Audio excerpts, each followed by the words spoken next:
এই সময়টা তোমরা একটু খেয়াল করে দেখবে যে বাচ্চারা তোমরা যেটা খাচ্ছ সেটা খেতে চাইছো, অথচ ওদেরকে যতই ভ্যারাইটি অফ ফুড দাও না কেন ওরা কিন্তু খেতে চাইছে না। তো সেই কারণেই আমি আজকে মামামকে আমাদের মাছের ঝোলটাই দেবো। আমি তোমাদেরকে দেখাই, চলো তাহলে এবার কীভাবে মাছের ঝোলটা রান্না করবো। এই যে আমাদের মাছ নিয়ে নিচ্ছি নুন হলুদ মাখা, আর মামামের জন্য শুধুমাত্র হলুদ দিয়ে মাছটাকে ভেজে নেব। মাছটাকে একদম হালকা করে ভাজবো ওর জন্য, আগে ওর মাছটা সেই কারণে আমি ভেজে নিচ্ছি।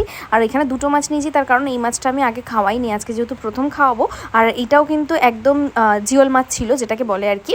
তো সেই কারণে আমি ভাবছিলাম যে কোন পার্টটা দেবো, তো দুটোই করে নিই, নাহলে আমরা খেয়ে নেবো। আর সবজির মধ্যে আজকে আমি ঝিঙে, পটল আর আলু নিয়েছি, সেটাকে ভালো করে একটুখানি তেলে ভেজে নিয়েছি। অনেকটা সবজি রান্না হবে, ওইটুখানি তেল তাই জন্য নিয়েছি। এর থেকেও কম তেল নিলে খুব ভালো, আমার থেকে একটু বেশি পড়ে গেছে। এবার আমি গ্রেট করা আদা দিয়ে দিয়েছি, জিরের গুঁড়ো দিয়েছি আর একটু হলুদ দিয়েছি, দিয়ে ভালো করে নাড়াচাড়া করে নেব। নাড়াচাড়া করে ঢেকে দেবো যাতে সবজিগুলো সেদ্ধ হয়ে যায়। তো ঢাকা উঠিয়ে আমি দেখলাম যে সবজিগুলো ঠিকঠাক সেদ্ধ হয়েছে কিনা, দেখলাম এখনও সেদ্ধ হয়নি, তারপরে কিন্তু আবার ভালো করে ঢাকা দিয়ে নিয়েছি।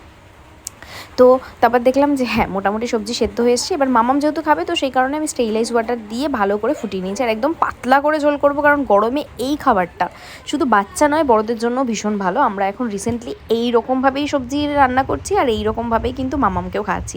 মামামের মাছটা যেহেতু হালকা করে ভাজা রয়েছে, ওটাকে আমি তুলে নিলাম সবজি টবজি দিয়ে। আমি কিন্তু মামামের জন্য আজকে দুপুরে আলাদা করে ভাতও রান্না করিনি, আমাদের ভাতই দিচ্ছি। সে আর এই মাছের ঝোলটা দিয়ে মেখে একটু ঝোল ঝোল করে দেবো, ও কিন্তু সেটা খেয়ে নেবে। ওটা তুলে নিয়ে আমাদেরটার মধ্যে একটু করে নুন দিয়ে নিলাম।